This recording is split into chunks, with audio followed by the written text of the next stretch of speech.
Hello friends, मैं आपका well-wisher दोस्त गौरव मेहता उपस्थित हूं आपके सामने जेन्युइन एस्ट्रोलॉजी के माध्यम से। दोस्तों, आज इस वीडियो में मैं आपको बताऊंगा कि आप अपनी कुंडली खुद कैसे देख सकते हैं।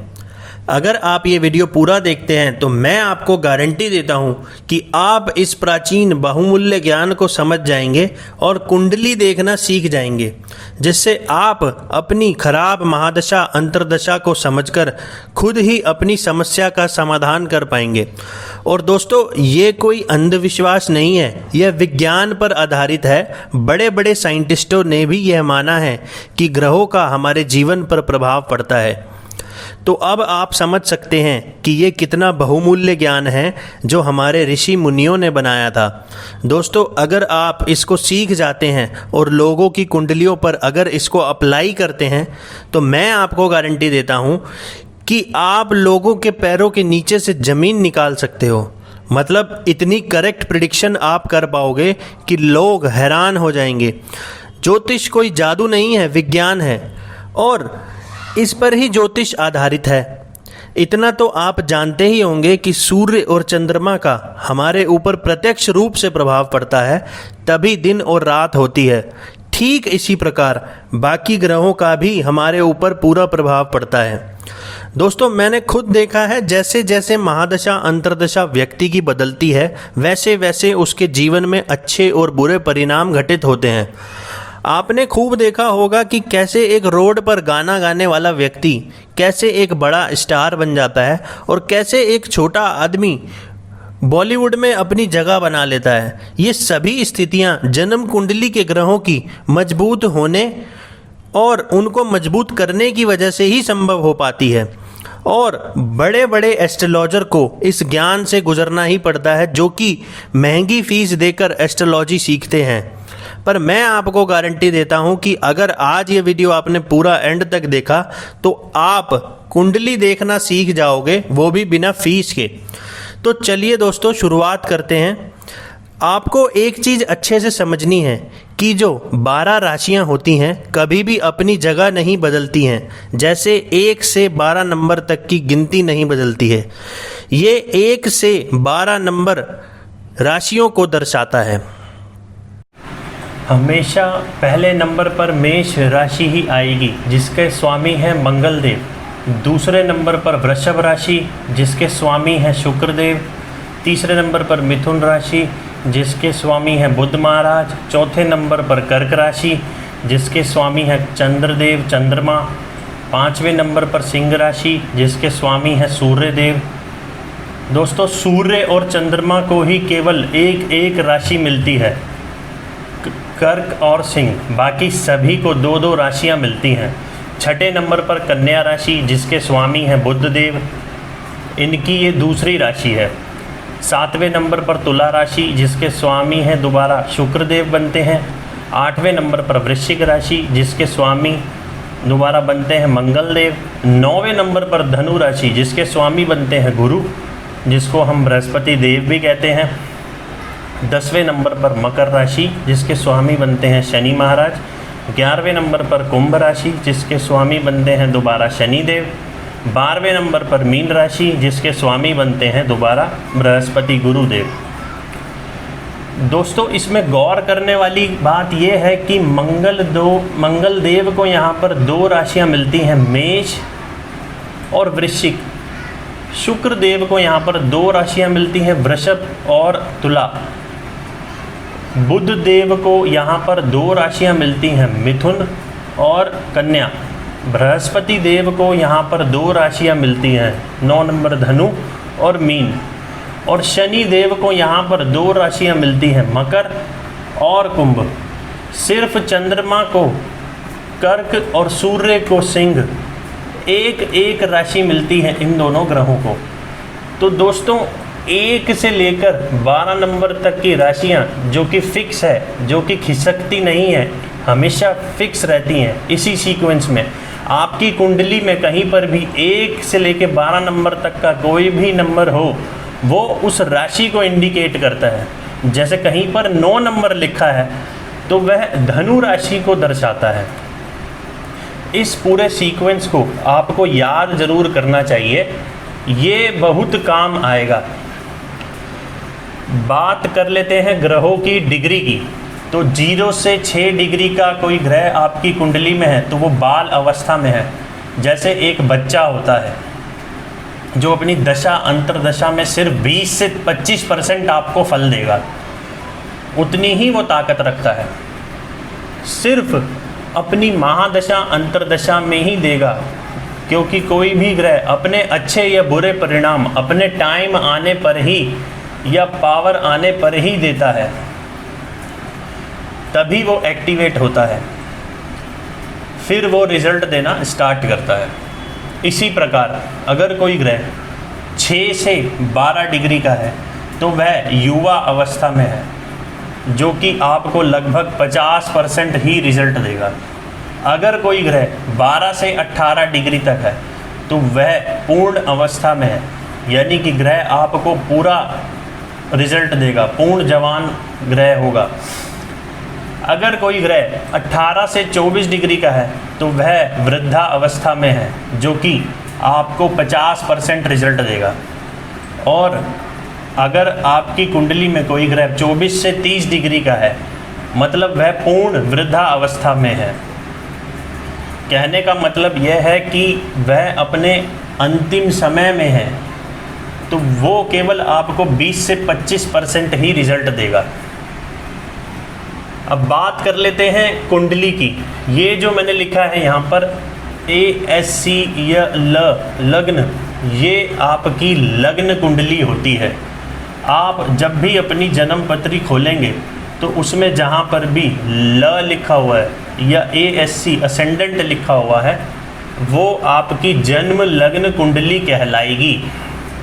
और जिन लोगों के पास में अपनी जन्म कुंडली नहीं है, जो पहले पंडित जी हाथ से बनाते थे, क्योंकि पहले ज़माने में पंडित जी हाथ से सभी गणना करते थे, उसमें याद करके उसको लिखते थे, जिसमें गड़बड़ हो जाने के चांस भी रहते थे। पर जो मैं आपको यहाँ बताने जा रहा हूँ सॉफ्टवेयर, इसमें कभी भी गड़बड़ नहीं हो सकती, बिल्कुल सटीक करेक्ट आपको कुंडली मिलेगी। सिर्फ नाम, डेट ऑफ बर्थ, जन्म समय, फ्री में आप अपनी कुंडली यहाँ से ले सकते हैं लाइफ टाइम के लिए। उसके लिए मैं आपको एक सॉफ्टवेयर बता रहा हूँ, ये बिल्कुल फ्री है। आप इसको गूगल प्ले स्टोर से डाउनलोड कर सकते हैं, जिसका नाम है एस्ट्रोसेज, जो कि बहुत सही गणना हमें देता है हमारी कुंडली की। इसमें आप अपनी फैमिली में किसी की भी जन्म डिटेल डालनी है और लग्न कुंडली खोलनी है। और जिनके पास अपना डेट ऑफ बर्थ टाइम नहीं है, उनके लिए आने वाली वीडियो में हम आपको बताएंगे कि वो अपना वर्तमान समय कैसे जान सकते हैं। तो आपको लग्न कुंडली अपनी खोलनी है, जहाँ पर भी ल लिखा हुआ है, ये असेंडेंट लिखा हुआ है, ये पहला भाव कहलाता है, जिसको हम फर्स्ट हाउस भी कहते हैं। और इसके अंदर 1 नंबर लिखा हुआ है, जो कि मेष राशि को दर्शाता है। इसका मतलब ये हुआ कि ये मेष लग्न की कुंडली है, लेकिन भाव या हाउस, ये हाउस पहला ही कहलाएगा।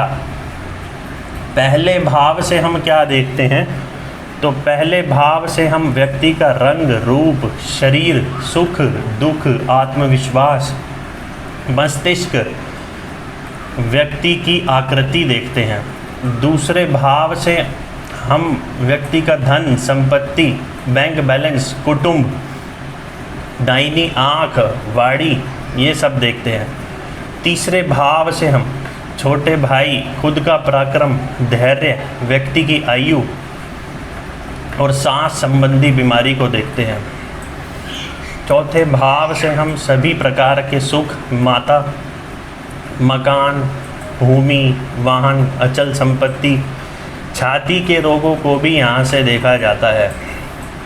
मतलब आप इस भाव को देखकर सामने वाले को बता सकते हैं कि व्यक्ति का मकान कब बनेगा, जातक की माता का स्वभाव कैसा होगा। इस भाव में बैठे राशि की स्वामी की स्थिति को देकर इस भाव में कौन सा ग्रह बैठा है वो एक अलग बात है, उसको मैं आपको आगे बताऊंगा। 5th हाउस से हम देखते हैं संतान, बुद्धि, विद्या, धर्म, जुआ, शेयर बाजार और छाती के निचले भाग से संबंधित रोग भी यहाँ से देखते हैं। क्या इस भाव के पूरे अच्छे सुख जातक को मिलेंगे या नहीं, ये इस भाव को देखकर हम यहाँ से देखकर इसको हम बता सकते हैं।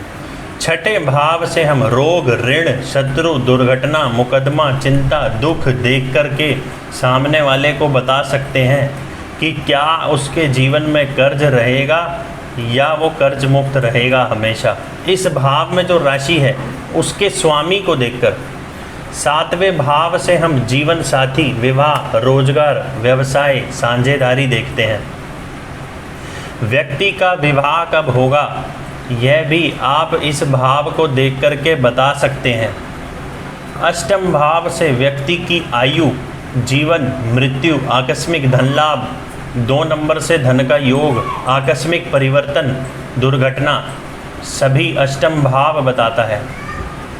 9th हाउस से भाग्य, तीर्थ यात्रा, यश, साला, साली, संन्यास, उच्च शिक्षा, गुरु, ये सब हम इस भाव से 9वें भाव से देख सकते हैं। 10वें भाव से व्यक्ति का कर्म स्थान, पिता का सुख, पद प्रतिष्ठा, नौकरी, व्यवसाय, कार्य क्षमता, ये 10वें भाव से हम देख सकते हैं और ये बहुत ही महत्वपूर्ण है। इसको देखकर ही आप बता सकते हैं कि जातक कौन सा व्यवसाय करेगा जो उसके लिए लाभकारी होगा, इसको देख कर के आप बता सकते हैं।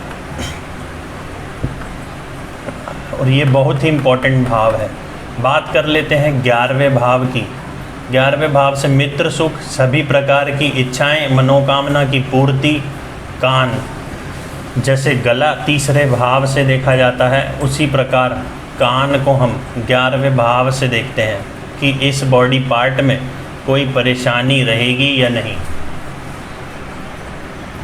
12वें भाव से हम मोक्ष, अस्पताल में भर्ती, जेल यात्रा, नेत्र पीड़ा, विदेश में बसना, ये सभी 12वें भाव से देखा जाता है। ये 12 भावों के फल निर्भर करेंगे कि कौन से भाव में कौन सी राशि बैठी है, उसके स्वामी कौन से भाव में बैठे हैं, उसकी स्थिति देखकर आप बता पाएंगे कि उस भाव से संबंधित सुख मिलेगा या नहीं। अब यह भी हो सकता है जहाँ पर आपका असेंडेंट या लग्न लिखा हो वहाँ पर 1 से लेके 12 नंबर तक की राशियों में से एक राशि होगी, तो जिस भी नंबर की राशि हुई 1 से 12 नंबर तक के बीच की उस लग्न की आपकी लग्न कुंडली कहलाएगी। उदाहरण के लिए 1 नंबर की जगह 7 नंबर लिखा हो तो हम देखेंगे कि 7 नंबर की कौन सी राशि है, तो 7 नंबर की तुला राशि है, तो तुला लग्न की कुंडली बन जाएगी। सिर्फ नंबर बदलने से कुंडली बदल जाएगी। 1 नंबर था तो मेष राशि, तो मेष लग्न की कुंडली थी।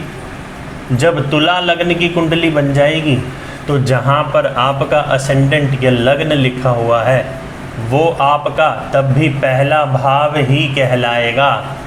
मतलब भाव पहला ही कहलाएगा पर उस भाव में राशि बदल जाएगी। यानी तुला राशि का स्वामी शुक्र देव होता है, तो शुक्र पहले घर का स्वामी बनेगा जिसको हम लग्नेश कहते हैं। मतलब भाव वही है, सिर्फ राशि बदल गई तो कुंडली बदल गई। अब आप इसको भूल जाओ जो मैंने यहाँ पर पहले लिखा था, 1 number, 2 number, 3 number, 4 number, 5 number, 6 number, 7 number, 8 number, 9 number, 10 number, 11 number, 12 number. अब पहले भाव में 7 तो दूसरे भाव में 8 नंबर लिखा होगा। ये चक्री हमेशा ऐसे चलती है, पहला भाव, दूसरा भाव, तीसरा भाव, चौथा भाव, 5वां भाव, 6ठा भाव, 7वां भाव, 8वां भाव, 9वां भाव, 10वां भाव, 11वां भाव, 12वां भाव।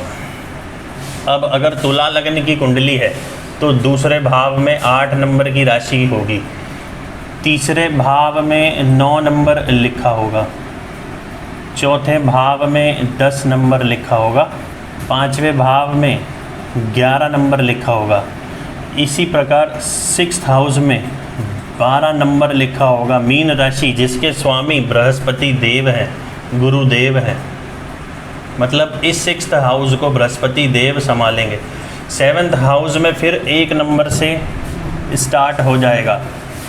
8th हाउस में 2 नंबर, 9वें भाव में 3 नंबर, 10वें भाव में 4 नंबर, 11वें भाव में 5 नंबर, 12वें भाव में 6 नंबर। मतलब इस भाव को कन्या राशि देखेगी, या यूं कहें इस घर का मालिक कन्या राशि बनेगी जिसके स्वामी बुध देव हैं। मतलब कहने का ये है भाव या हाउस तो 12 ही होते हैं जो कभी नहीं बदलते हैं, पर उस भाव में जो राशि होती है उस राशि का स्वामी उस भाव का मालिक बनता है या उस हाउस का मालिक बनता है। अब मान लो कि तुला लग्न की कुंडली है और उसका स्वामी, तुला राशि का स्वामी शुक्र देव इसी भाव में पहले हाउस में अगर बैठ गए तो जातक के चरित्र स्वभाव पर ही बैठ गए, तो जातक सुंदर, अच्छे ब्रांडेड कपड़े पहनने का शौक़ रखने वाला, इमोशनल, ज़बरदस्त आकर्षक क्षमता उसके अंदर होगी, सभी प्रकार के सुख सुविधा उसको मिलेंगे। जो भी व्यक्ति उसको एक बार देखता होगा वो देखता ही रह जाता होगा। व्यक्ति जातक डांस का भी शौक़ रखता होगा, म्यूज़िक उसको पसंद होगा। अगर शुक्र की डिग्री 12 से 18 के बीच में हुई तो सोने पे सुहागा, जो अच्छे रिज़ल्ट हैं वो और ज़्यादा बढ़ जाएंगे, 100% रिज़ल्ट मिलेंगे। और डिग्री कम हुई 0 से 6 डिग्री के बीच में तो रिज़ल्ट तब भी वो ग्रह देगा पर कम देगा। आप देख लेना, जो मैं बता रहा हूँ वो बिल्कुल जातक ऐसा ही होगा अगर उसके लग्न में शुक्र बैठा है और तुला राशि है। दोस्तों एंड में यही कहूँगा, अगर कोई आप मुझे सुझाव देना चाहते हैं तो कमेंट ज़रूर करें, और वीडियो अच्छा लगा हो तो लाइक, शेयर और सब्सक्राइब ज़रूर करें। सिर्फ इतना भर करने से ही ज्योतिष का असली ज्ञान लोगों तक पहुंच पाएगा और इस बहुमूल्य प्राचीन ज्ञान को लोग फ्री में समझ सकेंगे और अपनी समस्या का समाधान खुद कर सकेंगे। धन्यवाद दोस्तों।